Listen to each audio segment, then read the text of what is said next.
irmãos, que a paz do meigo Rabi da Galileia, o amorável Jesus seja sempre em nossos corações. Nós iniciaremos nossas reflexões na noite de hoje a partir de uma frase pronunciada pelo Espírito Hamed, quando ele afirma que a mesquinhez pode manifestar-se ou não com a acumulação de posses materiais, como também pode aparecer como um refreamento de sentimentos ou ainda um autodistanciamento do mundo. Então, como os queridos irmãos podem perceber, nós hoje conversaremos a respeito do egoísmo e suas manifestações. Teceremos algumas considerações e, a partir já do codificador da doutrina, o eminente educador Allan Kardec, que indagou aos semeadores da Era Nova qual a maneira, vejam bem, de extirpar inteiramente do coração humano o egoísmo, fundado no sentimento do interesse pessoal, e ele recebeu a orientação dos amigos superiores da seguinte forma. É uma resposta literal dos amigos espirituais, diz esses amigos. De todas as imperfeições humanas, o egoísmo é a mais difícil de desenraizar-se porque deriva da influência da matéria, influência de que o homem, ainda muito próximo de sua origem, não pôde libertar-se para cujo entretenimento concorre. Então, vejam, logo nas primeiras considerações, afirma os amigos espirituais que o egoísmo é uma chaga, assim como o orgulho, uma das duas principais das quais nós teremos que nos desvencilhar, porque ela faz parte da intimidade, do atavismo ainda do ser humano. Então, nós trazemos enraizado esse processo do ego, do egoísmo. Se nós remontarmos as paisagens das priscas eras, lá de um passado bastante remoto, o que nós vamos ver na conduta humana, na conduta do homem das cavernas, daquele homem que estava muito mais preocupado em defender-se das intempéries, dos processos das agressões dos animais. Então o homem vivia para ele mesmo, né? Para defender-se. Na medida em que a civilização avança, em que a humanidade começa a incorporar novos elementos ao seu aprendizado, quando o homem começa a penetrar nesses caminhos do conhecimento espiritual, nós vamos ver o homem aprofundando-se mais naquele sentimento de grupo. Então, não é mais o homem que se preocupa consigo mesmo, mas ele passa a preocupar-se com os problemas daqueles que o rodeiam. Então, ele começa a preocupar-se com aquela pessoa que ele gosta, com os filhos que vêm, e com isso vai disseminando, vai separando esse processo, vai se espargindo essas situações conflitantes, fazendo com que o homem encare mais a vida de uma forma grupal. Porque, na realidade, o homem veio para viver em sociedade. O homem não pode se isolar. Esse é um processo egótico, egoísta, em que o homem não pode estar inserido, porque o homem tem que aprender a partir dessa comunhão, dessa reunião com os seus semelhantes, ele começa a aprender, ele começa a desincumbir-se de outras tarefas, direcionando as suas energias, não só para si, agora para um grupo de pessoas. Então, diz mais, o egoísmo se enfraquecerá à proporção que a vida moral for predominando sobre a vida material.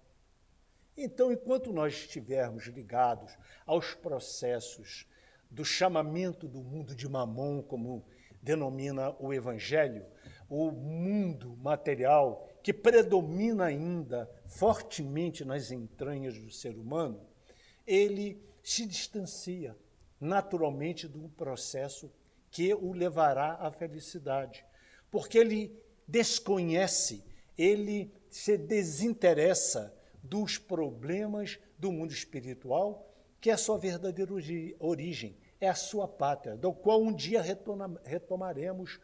retornaremos em face do processo evolucional. À medida que nós vamos caminhando, à medida que nós vamos nos burilando, à medida que vamos entendendo esse reino que está acima de nós e que a humanidade naturalmente ainda desconhece, nós vamos aconchegando-nos a esse processo e vamos nos libertando dessa primazia que damos ao mundo físico. Então, é o poder que está aí posto em que nós ambicionamos o ouro, a posição financeira, os bens que adquirimos. Não que o Espiritismo condene o processo das buscas desses interesses, desses bens, porque precisamos dele.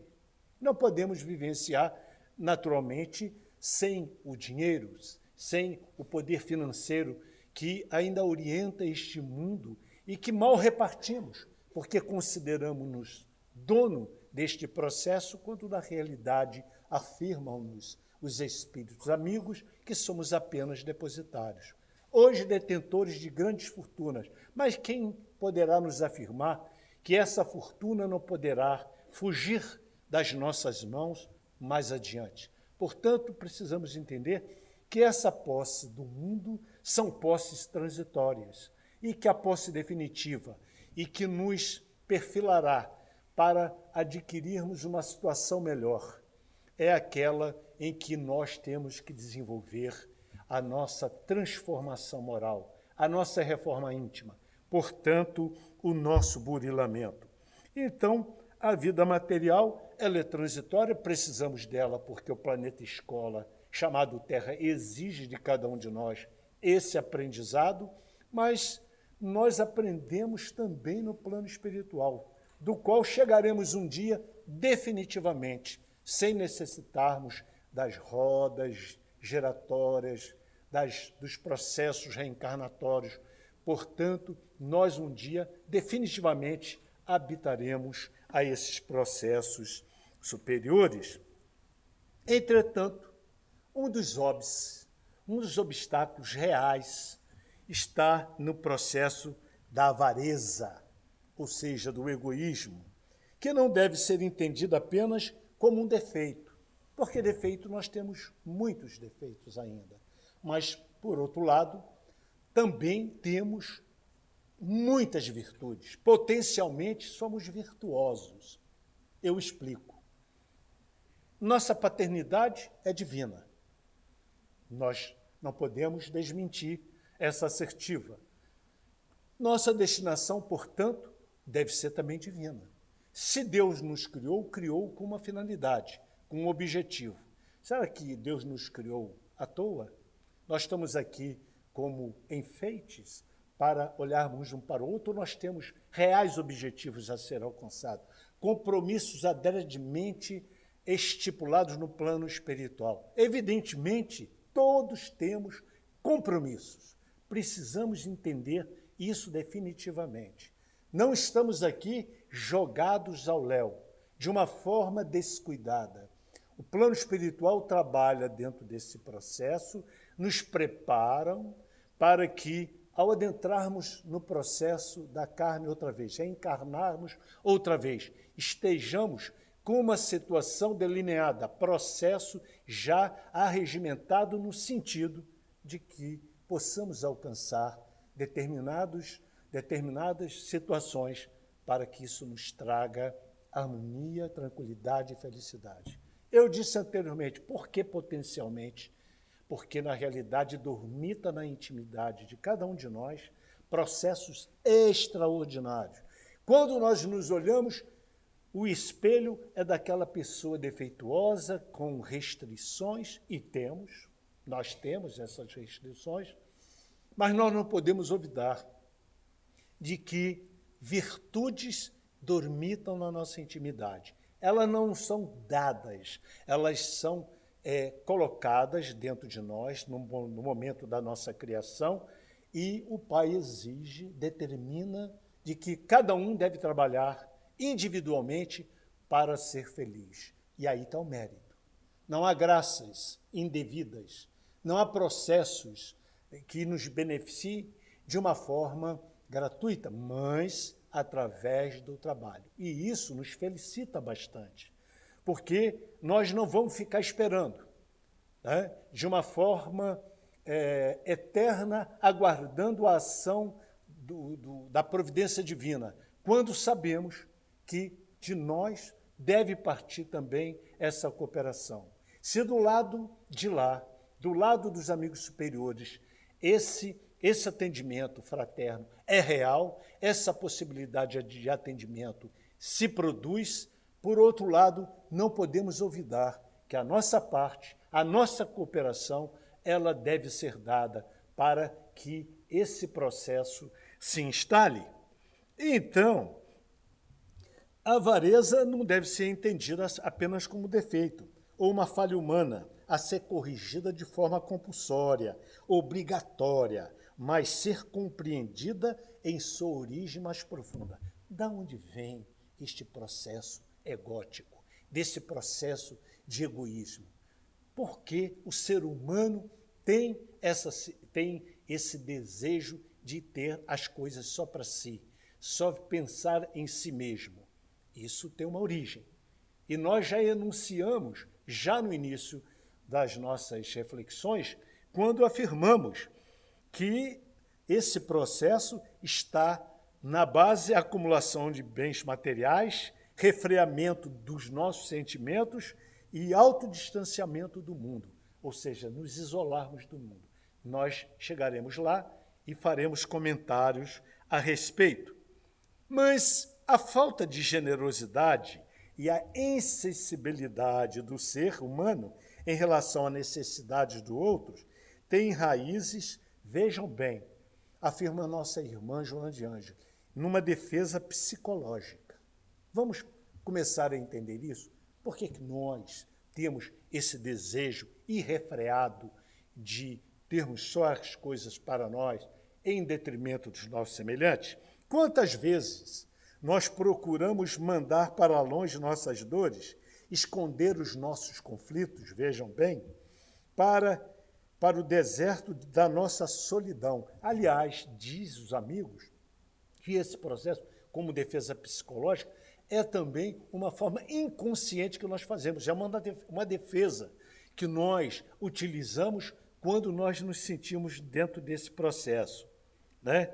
E só o tempo revelará tudo isso que nós sentimos. Retornemos à instrutora querida Joana de Ângeles, lá no livro Conflitos Existenciais, é um livro extraordinário. Ela diz bem assim, é textual as palavras dela, quando ela diz: ao invés de enfrentarmos os problemas com naturalidade, determinadas predisposições emocionais impedem a aceitação das ocorrências mais exaustivas, ou seja, daquelas situações em que nós nos colocamos, são conflituosas, mas a Joana diz que nós temos que enfrentar situações adversas com naturalidade. Por que com naturalidade? Porque está afeito, é inerente ao ser humano, as situações que ele enfrenta no planeta Terra, que são situações que exigem de nós enfrentamento. E nós erramos muito, caímos muito, levantamos, mas não devemos desanimar, segundo a Joana. Por quê? Porque é no enfrentamento e não fugindo. Quantas vezes nós nos deparamos com o problema? Eu vou dormir. Eu vou para a cama. Eu quero esquecer do meu problema. Eu vou me drogatizar. eu vou beber, eu vou fazer uma série de situações. Isso é apenas defesas psicológicas. Nós nos colocamos numa posição de, em vez de enfrentar, nós fugimos do problema. Então ela diz, não façamos isso porque nós estamos postergando o problema. Ou seja, estamos levando para frente, jogando o lixo debaixo do tapete, mas não estamos limpando a nossa sala. Quando nós não enfrentamos o problema, nós só estamos adiando esse problema. Ele retornará. E nós temos que enfrentar, porque no planeta Terra, mundo de provas e expiações, é o enfrentamento que faz com que nós cresçamos, amadureçamos. Então, nós precisamos enfrentar e não fugir. Por quê? Porque a vida é um eterno aprendizado. E nós só saímos daquela situação, problema, quando nós vencemos aquele problema. Ah, mas eu não consigo perdoar. Não consegue? Consegue. Porque se não conseguíssemos, Jesus não proporia essa situação. Ora, nós podemos acreditar que Jesus fale, perdoar não 7 vezes, mas 70 vezes 7 vezes, significa que nós temos condição de perdoar não uma vez, nem 10 vezes, 20 vezes, muito mais vezes. Mas essa situação é plausível, ela pode ser enfrentada e vencida por nós. Então, é uma situação do qual nós podemos nos desincumbir. Todas aquelas proposições, todas aquelas situações, as lições propostas por Jesus, elas podem ser vencidas. Manda amar o inimigo, reconciliar com o adversário, lançar semente em solos para que produza efeito. Tudo isso é cabível, tudo isso pode ser alcançado no momento em que nós nos propomos a realizar. Porque, volto a repetir, dorme na nossa intimidade as virtudes, mas elas precisam ser despertas. E só nós podemos fazê-lo. A partir de nós mesmos, amando-nos, nos perdoando, entendendo as nossas limitações e não nos revoltando diante das situações antagônicas, das limitações, das situações problemas, porque elas são partes inerentes à nossa produção, à nossa conquista do bem. A nossa evolução exige de per si, de cada um, portanto, esse esforço pessoal para que nós possamos alcançar esse desiderato, esse objetivo. O Espírito André Luiz vem em nosso socorro em face do tema do qual nos propomos a falar, o egoísmo, e ele diz o seguinte: precisamos demonstrar aproveitamento prático das lições recebidas. Bom, que lições são essas? As lições ministradas por Jesus. Que adianta eu achar que aquelas lições extraordinárias que estão inseridas no Evangelho segundo o Espiritismo são bonitas, servem para os outros, mas não servem para mim? Que adianta eu estar falando sobre coisas excepcionais que nos transformariam para melhor e nos libertariam definitivamente dessas situações viciosas que repetimos por incúria, porque não seguimos as lições, e não seguindo as lições significa que sofremos as sanções por ferir a lei maior que determina amar a Deus sobre todas as coisas e ao próximo como a nós mesmos.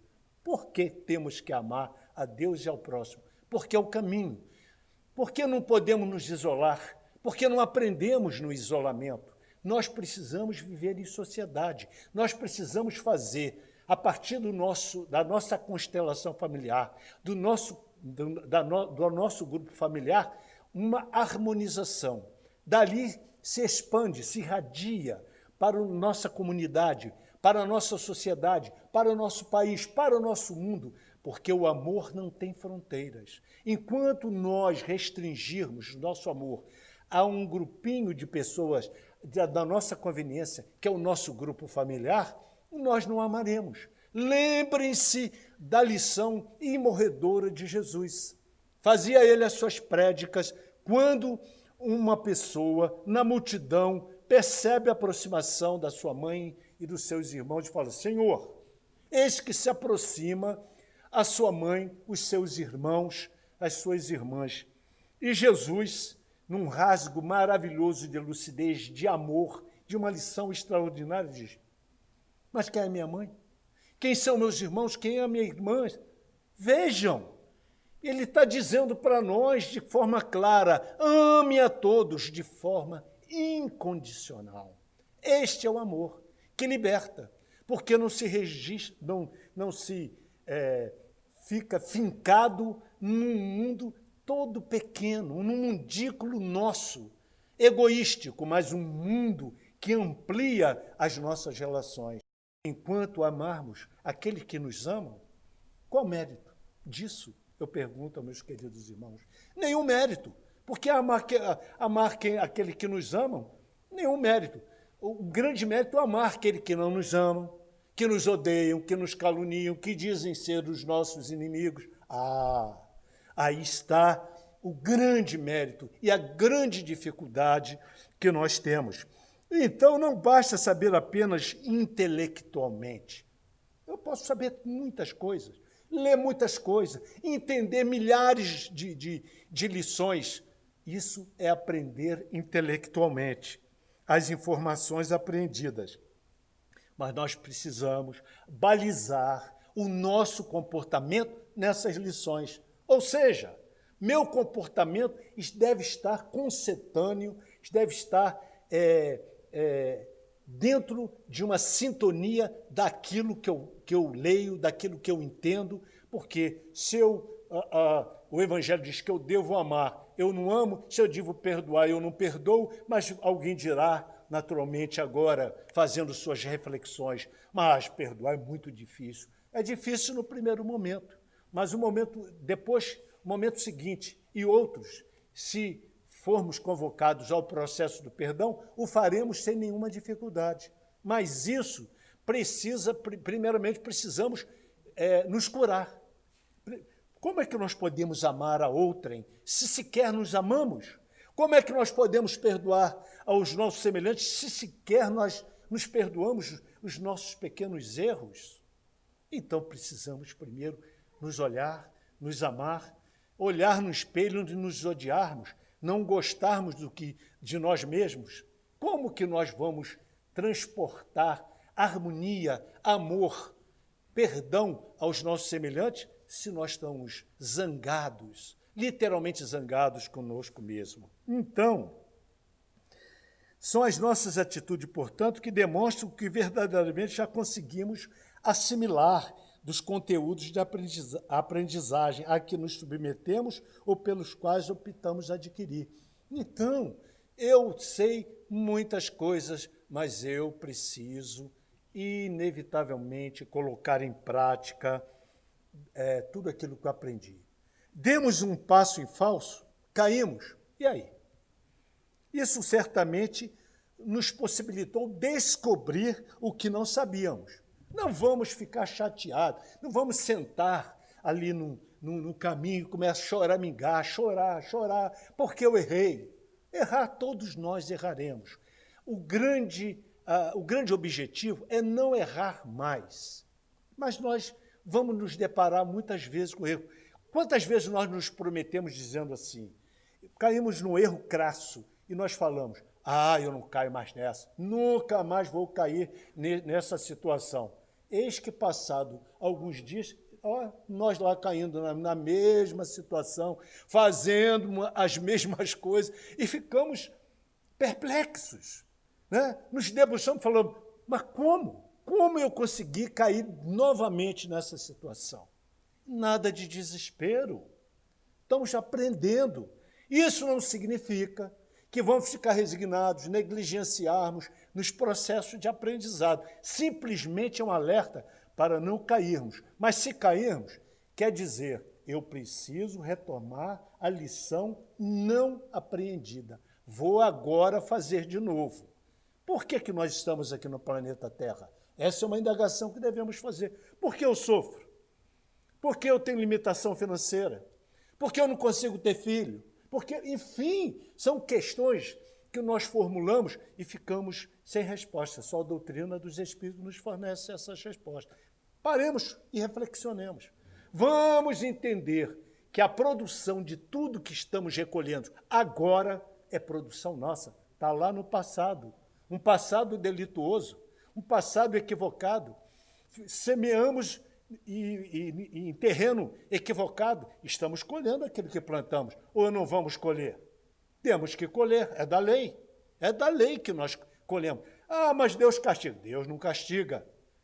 Afastemos essa ideia.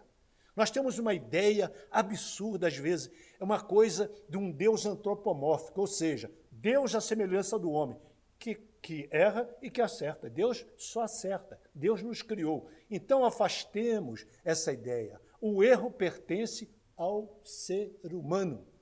E a dor, as limitações, tudo que nós estamos recolhendo são produções nossas. Nós somos arquitetos deste processo. E, entendendo assim, o sofrimento passa a ser uma coisa suportável e nós começamos a entender que não podemos mais reclamar.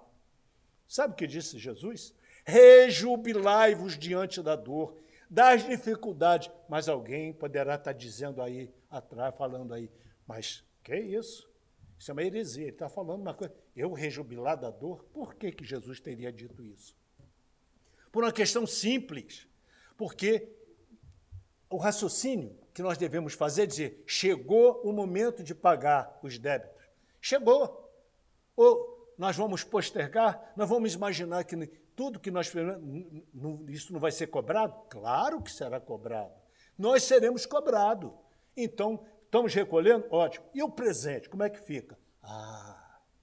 Presente agora eu sei de muitas coisas. Estou aprendendo uma porção de coisas. Então, a partir de agora, eu vou ter uma conduta completamente diferente. Uma conduta que me possibilite, no futuro, recolher algo melhor, algo positivo. O que recolhemos agora não há como nos desvencilhar. São processos de compromisso, né?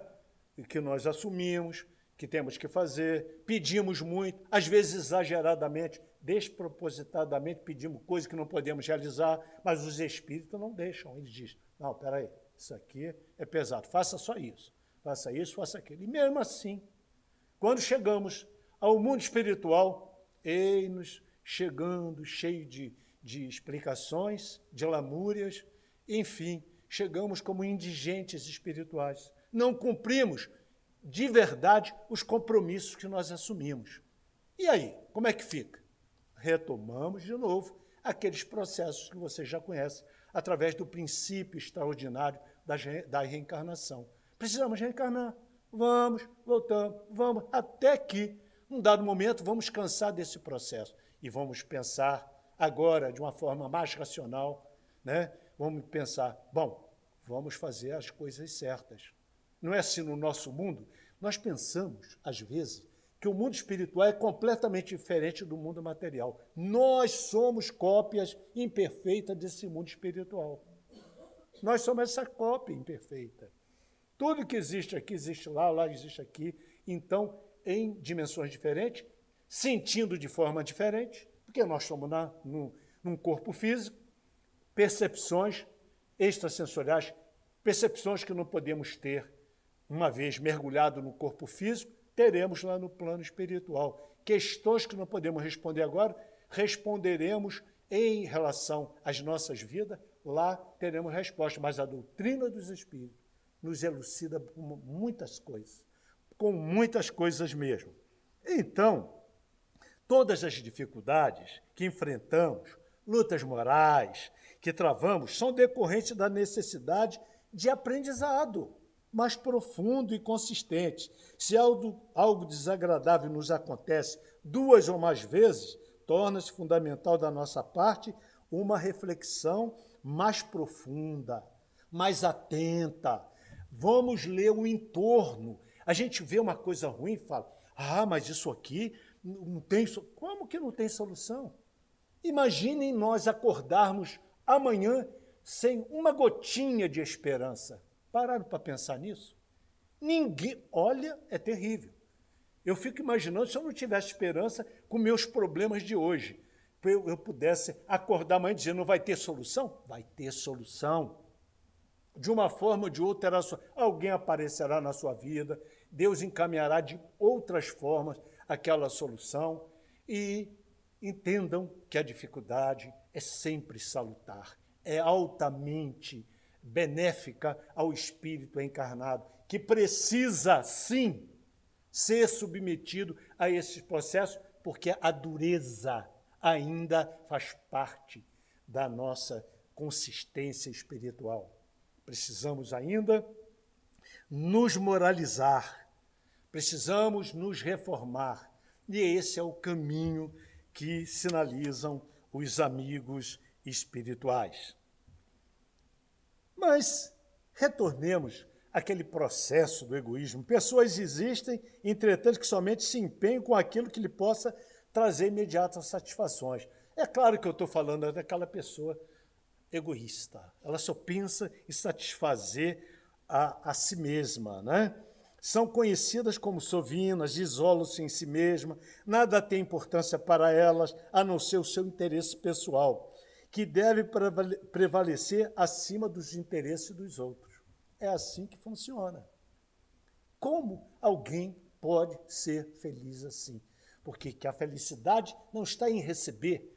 Isso é uma sentença dada pelos amigos superiores. Diz, a felicidade está em dar, completamente em dar às pessoas. Nós temos que aprender a dar para que recebamos muitas e muitas vezes. Nós poderíamos trabalhar até com interesse, né? Dizer assim, eu vou praticar caridade porque sabidamente eu receberei em troca alguma coisa, porque os amigos espirituais dizem, é dando que se recebe. Então, se o interesse agisse em cada um de nós, nós já poderíamos dizer assim, eu vou dar porque eu vou receber, né? A gente podia ser esperto, um pouquinho, dizer, eu vou fazer o bem para receber, mais ainda, multiplicado, centuplicado, tudo isso. Então, o sovina, o egoísta, nada tem importância para ela, a não ser o seu interesse pessoal.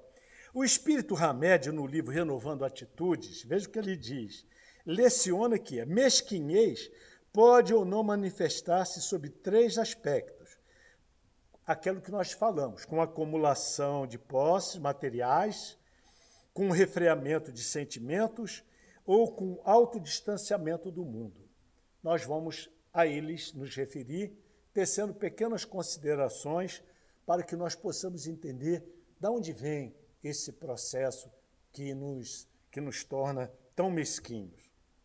A conquista do dinheiro e a acumulação das riquezas materiais são assuntos, portanto, que precisamos entender sob o ponto de vista religioso, moral, espiritual, né, para que nós possamos entendê-lo.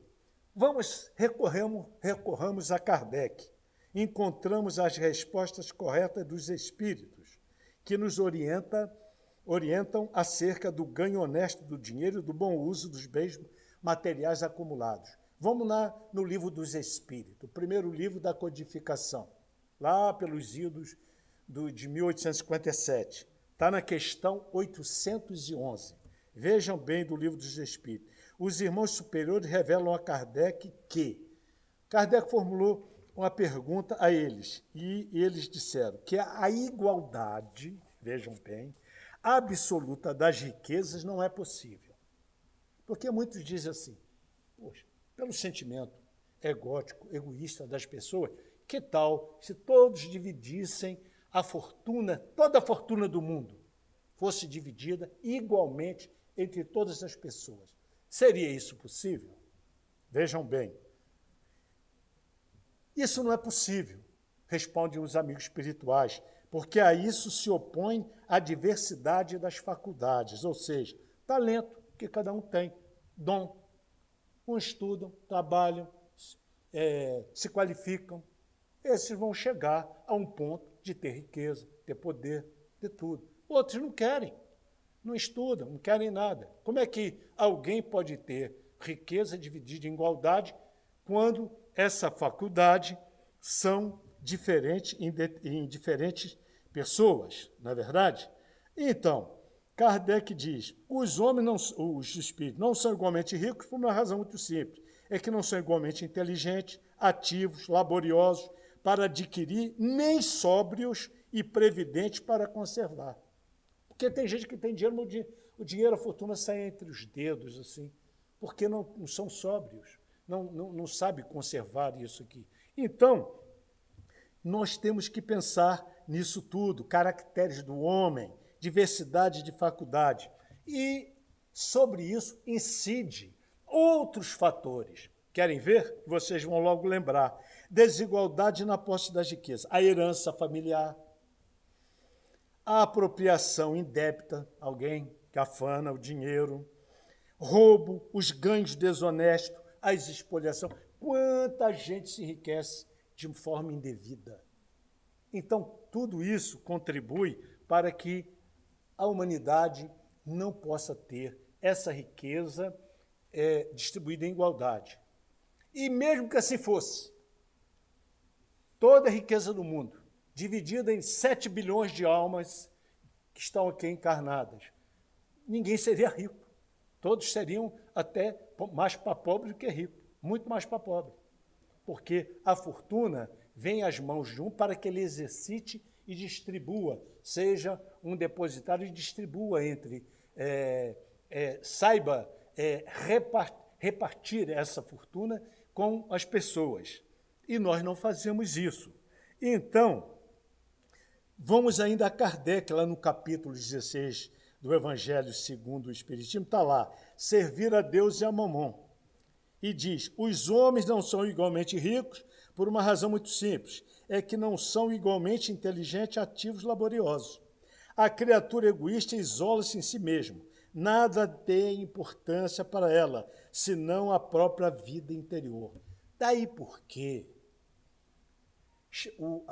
os amigos superiores lecionam, ensinam a todos nós, através do Evangelho, de que as duas maiores chagas da humanidade estão estruturadas dentro do egoísmo e do orgulho. Mas nós estamos falando justamente sobre o orgulho. Então, a acumulação de bens materiais cria essa necessidade do ser egoísta, né? Que ele cria uma atmosfera de autonomia por possuir objetos de valor, destinados a suprir a sensação de vulnerabilidade, ou seja, de vazio, que sente ao lidar com as pessoas. Então, a pessoa egoísta, que eles estão afirmando aqui, são pessoas vazias e elas precisam, portanto, pessoas enfermas, portanto, elas precisam adquirir bens. Está nessa situação, por quê? Porque ela se sente plena, preenchida dentro desse processo. Na atualidade, tenta-se resgatar esse vazio. Hoje a doença do século, né, é a tal da depressão. Estou isolado, estou deprimido, estou isso, enfim. Então, na atualidade, tenta-se espancar esse vazio interior que existe na intimidade das nossas almas, com uma reivindicação do desejo. Qual é esse? Primeiro, é de possuir bens. Nós queremos espancar esse vazio, adquirindo muito bens e espancar esse problema. No entanto, afirmam os espíritos amigos que tal conduta definitivamente não é ideal. Por quê? Não somos proprietários definitivos de nossas posses, como eu havia afirmado anteriormente, mas apenas usufrutuários delas, como determina Jesus. Não somos donos. Nós temos uma preocupação. Por que a doutrina diz que nós devemos reflexionar sobre a questão da morte? Porque muitos chegam no plano espiritual preocupados com a fazenda que deixou, com as joias que deixou lá no banco, com o dinheiro para cá e tudo. Nem tranquilidade tem para desencarnar, porque está preocupado, apegado.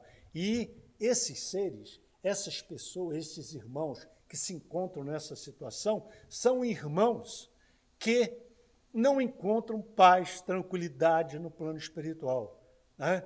Eles são pessoas atormentadas por esses processos. Felizes aqueles, portanto, que não estão apegados, né, a nenhum problemas de ter neste mundo, portanto, físico. Então, é certo que o apego às coisas materiais constitui um sinal notório de inferioridade. Então, pessoas que estão apegadas é característica de pessoas moralmente com problemas, né? Inferioridade, quanto mais nós nos apegamos aos bens deste mundo, menos nós compreendemos a nossa destinação. É verdade. Para onde nós vamos? É um mundo físico? Não. É um mundo espiritual. Entendamos isso definitivamente. Nós estamos dando primazia, nos apegamos às questões do mundo físico, quando ela, na realidade, não nos trazem felicidade. Às vezes nós estamos, às vezes, com os cofres abarrotados, temos tudo à nossa disposição, mas somos pessoas infelizes. Há um vazio, há uma coisa que nós não preenchemos. Nós falamos assim, eu tenho tudo, tenho dinheiro, tenho posse, tenho posição, tenho tudo, mas eu não sou feliz. E aí, como explicar isso, se ele não tiver o conhecimento espírita? Portanto, as coisas que estão ligadas aos bens materiais, elas nos sinalizam que estamos dentro de um processo que precisamos nos deixar de lado, nos apegarmos a essas situações. Então, o primeiro momento, nós comentamos acumulação de bens materiais. O segundo, que nos sinaliza Hamed, refreamento de sentimentos. Então, nós precisamos desbloquear as nossas almas, porque temos resistência em relação a trocar o nosso sentimento, as nossas emoções. Isso também é uma autodefesa nossa, defesa que nós temos. A falta, portanto, de generosidade, às vezes nós não somos generosos, né? E a insensibilidade em relação à necessidade dos outros tem raízes numa defesa psicológica. É o que a Joana de Ângeles nos ensina nesse livro no livro Conflitos Existenciais. Quem nesta vida quiser se aproximar da perfeição moral deve extirpar, portanto, do coração o sentimento de egoísmo, porque o egoísmo é incompatível com a justiça, com o amor, com a caridade, porque o egoísmo neutraliza todas as nossas virtudes. E nós temos muitas virtudes a ser lapidadas, desenvolvidas, porque elas estão na nossa intimidade, dormitam, né? Então, repito, o egoísta isola-se em si mesmo, nada tem importância para ele, nada tem importância, senão a satisfação dos seus desejos egóticos, né? Em sua prepotência, ele não percebe a necessidade dos seus irmãos. Ele está sempre preocupado com o seu sentimento, o que ele pode usufruir dessa relação com os outros. É isso que busca o egoísta, né? E então, ele não é generoso, ele não é desprendido, né? Ele não se alia a sentimentos e emoções, e assim ele não sabe usar os sentimentos que dormitam na sua intimidade, não sabe utilizá-los com imparcialidade, né? O grande fluxo de indivíduo que busca os consultórios hoje é grande, é muito grande. Psiquiatria, né? Consultórios psicológicos e tudo, de várias especialidades. Então, e isso gera no egoísta um clima de insatisfação, de vazio, portanto, incapacidade de se relacionar com os outros, de ter sentimentos de amor, de fraternidade, né? Ele não consegue relacionar-se intimamente, sua vida interna e com a vida externa, ou seja, com aqueles que estão à sua volta. Há, portanto, nesse egoísta, indiferença, frieza emocional, apatia, apego patológico, ou seja, dependência emocional. Vejam quantas coisas. E nós estamos aprendendo na noite de hoje. E então, quando nós sinalizarmos uma pessoa indiferente, frieza, apatia, essa pessoa ela pode estar demonstrando um processo de refreamento dos seus sentimentos. Portanto, está bloqueada a sua alma em relação ao seu semelhante.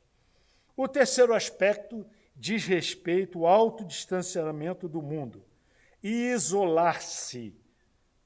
E isolar significa não permitir a vida.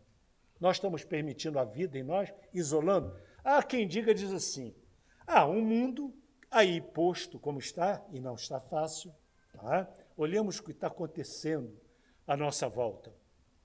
Mas alguém poderia dizer assim, o egoísta, dizer, do jeito que está o mundo, vou me isolar lá numa ilha, porque numa ilha eu não tenho problema nenhum, eu vou viver a minha vida como se isso fosse possível. Esquecidos de que o homem é um animal eminentemente social, ou seja, o homem não pode viver fora da sociedade, porque o aprendizado da humanidade se dá em relação a nós nos comunicando, né? Nós precisamos nos comunicar. Se não há comunicação, como aprender? Não pode isolar-se, né? Quem se isola perde a oportunidade preciosa de ajudar e de ajudar-se. Veja bem, dentro do livro dos Espíritos, na questão 766, a seguinte afirmação. Deus fez o homem para viver em sociedade. Está lá no livro dos Espíritos, questão 766. E diz mais, e que deve concorrer para o progresso dos seus irmãos, ajudando-se, portanto, mutuamente. Então, não há como nós nos isolarmos. O aprendizado só se dá quando existe essa relação entre as pessoas. Isolar-se do mundo, portanto, não irá acrescentar absolutamente nada na nossa transformação moral, porque o aprendizado, com aquele que sabe mais, que nós vamos fazer vamos dar um exemplo. A humanidade. Imagine se a humanidade não tivesse aqueles luminares, aquelas consciências, aqueles seres que vieram trazer elucidações, trazer soluções para os problemas do mundo. Aqueles que vieram revolucionar a própria humanidade. Aonde estaria hoje a humanidade? Na Idade da Pedra. Estava lá, nós estaríamos lá jogando arco e flecha, enfrentando aqueles animais daquela época, nós estaríamos naquela condição. Nada caminharia. Então, a solidão é apenas uma condição momentânea para nós refletirmos. Sim, isolar-se para reflexionar. A solidão não é a solidão egoística, é a solidão que serve para reflexionarmos, né? Uma vez que o silêncio, às vezes, nos ajuda, né, a acalmar os pensamentos. Porém, o homem que somente só se transforma através do contato com o mundo ou com o seu semelhante. Então, nós precisamos entender definitivamente, o homem deve progredir, e isso está íncito numa lei, na chamada lei do progresso. Nós só caminhamos, vamos no livro dos Espíritos outra vez, que existe uma lei. A lei determina que para aprendermos temos que nos submeter a essa lei.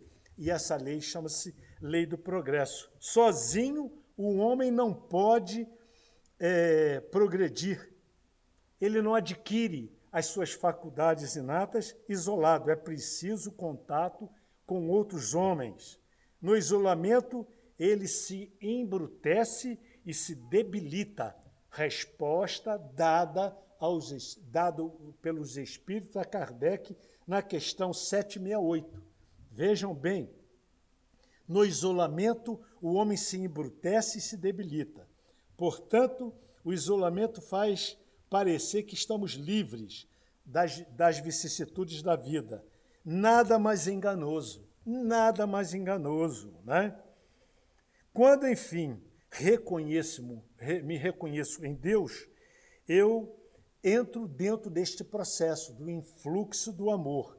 Portanto, volto a repetir, isolar-se, portanto, é negar a evolução do espírito, é fugir às responsabilidades, é comprometer-se ainda mais. Esse é processo egoísta, egótico. Então, nós mostramos 3 situações para a qual nós não devemos contribuir. Esse desejo desenfreado de ter bens materiais, né? De nos colocarmos de uma forma equivocada, refreando os nossos sentimentos, e, por fim, o autodistanciamento do mundo, do qual nós não podemos fazer. Então, Emmanuel, o instrutor Emmanuel, aquele que instruiu o nosso querido Chico Xavier durante muitos anos, quando ele é aqui encarnado, ele diz que a solução para os problemas será sempre o trabalho para o bem. E diz que Jesus afirmou o seguinte: meu reino não é deste mundo. Tende bom ânimo, eu venci o mundo. Então, Jesus, para vencer, ele se despojou também do egoísmo. Ele saiu das ilusões da existência, né? Esse fantasma que habita no interior da nossa alma. Para vivermos, portanto, bem, em harmonia com todos e em paz com a nossa consciência, precisamos enfrentar o desafio de equilibrar o ego e espancar definitivamente das nossas almas o egoísmo, que ainda é forte, porque ainda somos aquelas pessoas mais para aquele lado do homem velho, ainda experimentando velhas experiências, do que aquele homem que se avizinha, que se sinaliza com o advento do 3º milênio, do Brasil, pátria do mundo, coração do Evangelho, né? No dizer do irmão X, Humberto de Campos. Nós ainda estamos enraizados dentro desses processos que nos trazem eternos sofrimentos. Então, primeiro precisamos entender que o ego e o egoísmo são coisas completamente diferentes. Jesus, quando ele fala sobre os escribas, quando ele diz: guardai-vos dos escribas que querem andar com vestes compridas e amam as saudações nas praças e postulam as principais cadeiras nas sinagogas. Jesus fala que eles são egoístas, altamente egoístas. São esses escribas que Jesus diz que buscam os primeiros lugares no banquete, amavam serem saudados em praças públicas como se fossem deuses. Esses adoravam o ego, portanto, eram conhecidos como egoístas. Vamos ao Evangelho para encerrarmos as nossas considerações a respeito do egoísmo, o estado mental doentio em que a humanidade ainda, infelizmente, se encontra inserida. Nós sabemos que essa é uma das chagas reais das quais nós devemos nos esforçar para dela nos desvencilharmos. Quando diz o Evangelho de Jesus, afirma que o egoísmo é uma chaga da humanidade que impede o nosso progresso moral. E mais, e que devemos envidar todos os esforços no sentido de expulsá-lo de nossos corações. Jesus nos deu o exemplo da caridade e Pôncio Pilatos do egoísmo. Quem não se lembra do célebre julgamento de Jesus diante da autoridade romana chamado Pôncio Pilatos? Pois bem, porque enquanto Jesus, considerado justo, vai percorrer as santas estações, né, do seu martírio, Pilato lava as mãos. Olha o egoísmo que ponto chegou, dizendo: que me importa? Disse mesmo aos judeus: esse homem é justo. Ele considerava Jesus um justo. Por que quereis crucificá-lo? E, no entanto, deixa que o levem ao suplício. que essa lição do Mestre Jesus cale na profundidade das nossas almas, na intimidade das nossas almas, e que nós entendamos definitivamente que esse é um esforço necessário de cada um de nós, de nos desvencilharmos desta posição egoística, porque aos olhos de Deus, Jesus fez apontamentos reais sobre essa conduta descaridosa, da qual nós não devemos insistir. Que a paz, portanto, do meigo Rabi da Galileia, o amorável Jesus, seja sempre em nossos corações, hoje e sempre.